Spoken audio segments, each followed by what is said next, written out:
Vladimir Putin in his element.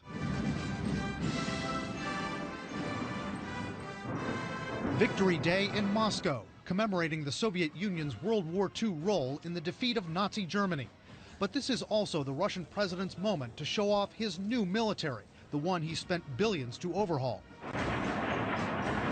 Putin, eager to display the discipline of his forces. Soldiers high step in unison, tilt their heads in deference. And for the first time, a battalion of female soldiers appears, marching in white skirts. And he's trying to project strength, and he's trying to harken back to the time when the country was united in a common purpose to fight a common enemy. And that is the symbol of World War II, and that's what he's relying on. And again, for many Russians who were raised during the Soviet period, this is what they understand. At least twice, Putin uses a charged phrase from the Cold War. Comrades. What's he trying to project? Putin is trying to appeal to all of the positive elements of Russia's past, both imperial and certainly Soviet. Projections of power and masculinity are Putin's political lifeblood. He loves being shown playing exhibition hockey, though he recently took a tumble on the ice. Putin seemingly couldn't resist one salvo aimed at his rivals.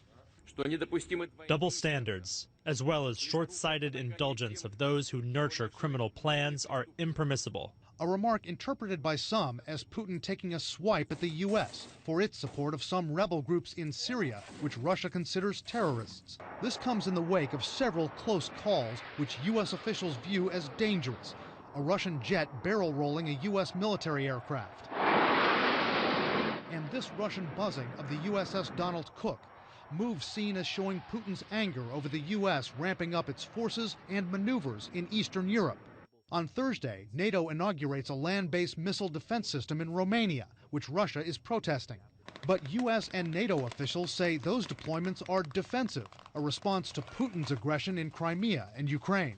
This is definitely a very dangerous moment in the relationship between the United States and Russia. President Putin and his colleagues have used rhetoric about the possibilities of limited nuclear war. President Putin has said in response to some of the things emanating from the White House, you know, maybe the United States has forgotten that we're a nuclear power.